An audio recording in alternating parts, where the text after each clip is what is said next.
प्यारे मित्रों, प्रेम नमन। बहुत लोग तरह तरह के सवाल करते हैं। इतने भीतर सवाल हैं और अनंत जन्मों से सवाल ही करते आ रहे हैं, लेकिन भीतर सवाल हल होने का नाम ही नहीं ले रहा है। एक सवाल के बाद फिर दूसरा सवाल, दूसरे सवाल के बाद तीसरा सवाल।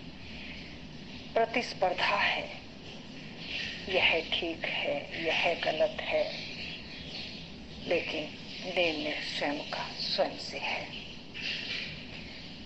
किसी मित्र ने प्रश्न किया है, माँ, हमने इतने बुद्ध पुरुषों को पढ़ा है, इतने संतों को पढ़ा है, हम सब कुछ जान गए हैं, अब हमें कुछ जानने की आवश्यकता नहीं है। बहुत सुंदर बात कही है। जहाँ कुछ जानने की आवश्यकता न रहे, वही जीवन स्वतंत्र है, वही जीवन मुक्त है। लेकिन क्या यह भ्रम तो नहीं कि हमने सब कुछ जान लिया है, सब पहचान लिया है? इसको नापने का केवल और केवल आपके पास ही मीटर है। आप जीवन के सारे सवाल आपके भीतर से हल हो गए, और जिस दिन आपके भीतर से सारे सवाल हल हो जाते हैं, वहां पूर्ण रूप से स्वीकार भाव घटता है। क्योंकि दृष्टि देखती है, समझती है, जानती है क्यों और कैसे। फिर वहां सवाल उठता ही नहीं, क्योंकि जो सृष्टि का रचयिता है, आप भी उसी सरोवर में पहुंच गए, यानी परमात्मा और प्रकृति एक हो गए। रूपों में भिन्नता है, लेकिन परमात्मा तत्व और आप में कोई भिन्नता नहीं है। जब हम भीतर उस अपने अंश को, यानी उस बूंद को भीतर पहचानते हैं, तो हमें समग्र का दर्शन होता है।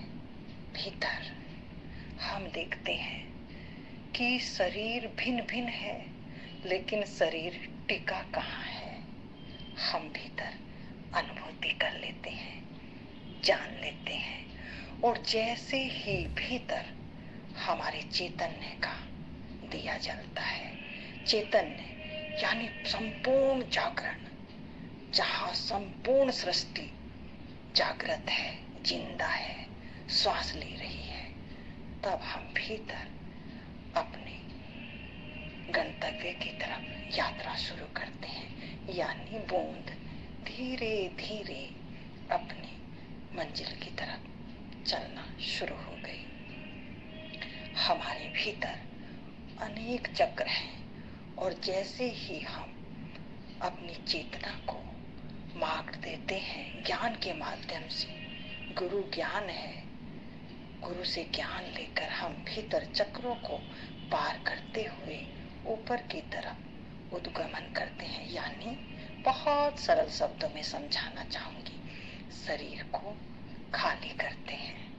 धीरे धीरे हम ऊपर की तरफ जाने लगते हैं, शरीर को खाली करते हुए। और जैसे जैसे जिन जिन केंद्रों पर हम ठहरते हैं, चलते हैं, तो हमारा स्वभाव बदलता है।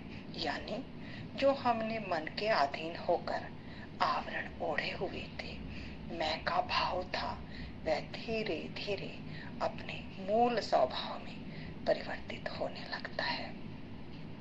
अब हम अपने अंतिम आयाम केंद्र पर ठहर जाते हैं, जहाँ बदलाव नहीं है।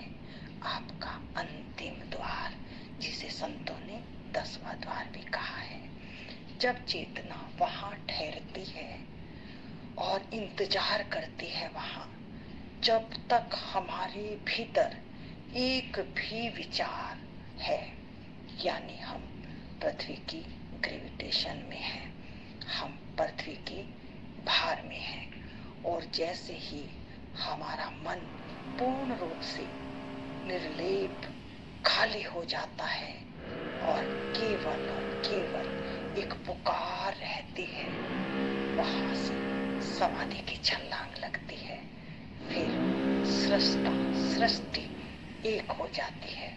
फिर ऐसी आत्मा, ऐसा मनुष्य, ऐसा जागृत पुरुष फिर इस शरीर के माध्यम से वापस लौटकर सत्संग करता है, यानी उस लोक की बात करता है।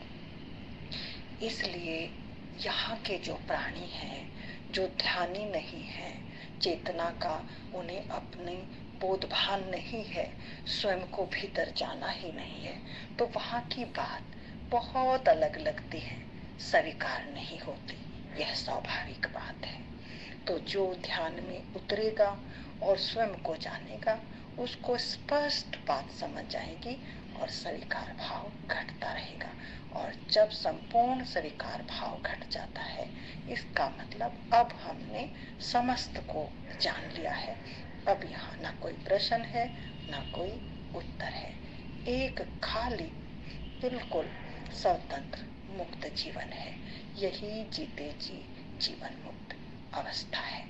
आगे फिर कहूंगी। सभी मित्रों को प्रेम नमन, हृदय से आभार, धन्यवाद।